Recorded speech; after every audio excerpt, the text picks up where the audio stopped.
Good morning, everyone, and welcome to the PivotBoss pre-market video for Thursday, December 9th, 2021. I am Frank Ochoa, aka PivotBoss. Here's a look at the daily time frame of the ES. One thing you'll notice is that price continues to hold at these highs after that big up day a couple of days ago here. We had that big push through 3-day highs, a rally, and held those gains into the close yesterday. Wednesday was also a digestive holding day, and now you have today developing as such as well. So we have kind of a 2.5 day range that is developed at these highs, and it's mostly developed above the previous week's high. A little bit of a rounded top developing here. Again, if there's a failure to hold, as we mentioned even yesterday, 46.70, 46.75, that could open up a bit of a pullback down below. Given the current push we've seen, any pullback could be an opportunity for a higher low, and maybe it continues higher. But right now, inside a narrow 2-day range, we could continue to see further range-bound action, with yesterday's high and low being basically the key levels to watch. And any failure, again, to hold 46.70 could open up some downside ahead in the near term. But right now, everything's still focused to the upside, kind of compressed. A very narrow price action, and that's the same that can be said for the NQ. The NQ up here, 2-day highs, inside day right now. Very narrow 2-day range that's developed after the recent rally a couple of days back. This one also has seen overall uptrending price action. Was this enough of a pullback?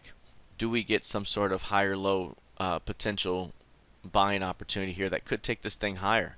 So if we see a break through the bottom of this range here, and again, the narrow range has been in play for the last couple of days, but a break through 250 or 200 opens up a return back towards 16K.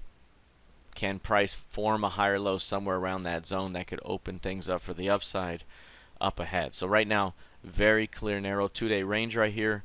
We could be looking at a little bit more downside, and again, watching for signs of rejection that could take this thing higher. A failure to hold 250, 240 overall for an extended amount of time could lead to further expansion to the downside. All right, let's take a look here at crude oil. Now, crude oil has had a very good move to the upside recently. Very good strong low. Significant impulse sell-off. We got our bounce back toward that 70.83, and to it, we've held above it the last 2 days, and this breakout here could have opened up quite a bit of upside up ahead. Instead, we're seeing a rejection. Very strong rejection of 2-day highs. And we're very close to seeing now a bearish outside day. Pushing to 70.91 would test the previous session's low. 70.90 would give us a bearish outside day. The expectation for that is likely high right now, as this market has been in a downtrend for several hours dating back to last night.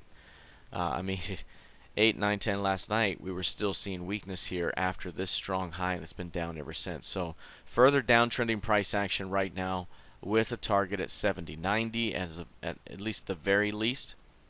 Again, given this overall flow to the upside, if we pull back here, there could be a failed low that could ultimately lead to a bounce back up toward 75 to 75.52. So that's the next upside target here ahead.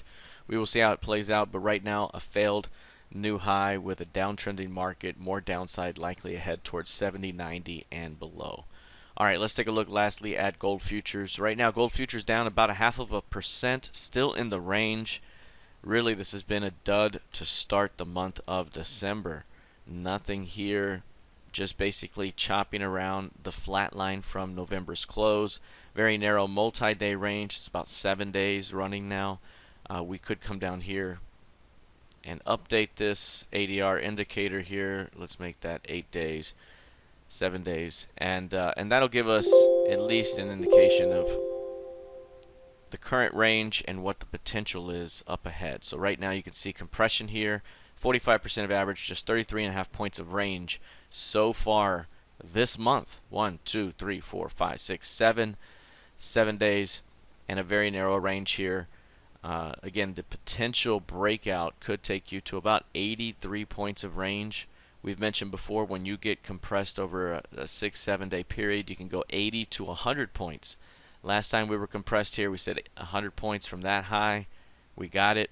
Now we're building up another 100 point gas tank here for another move. Do we get a push back up to the recent high of 1880? Perhaps so. Again, 1760 going to be very important here in the near term. All right, that is it for now. We'll see how this plays out the rest of the session. Good luck, trade well, and I'll see you in the trading room. Take care.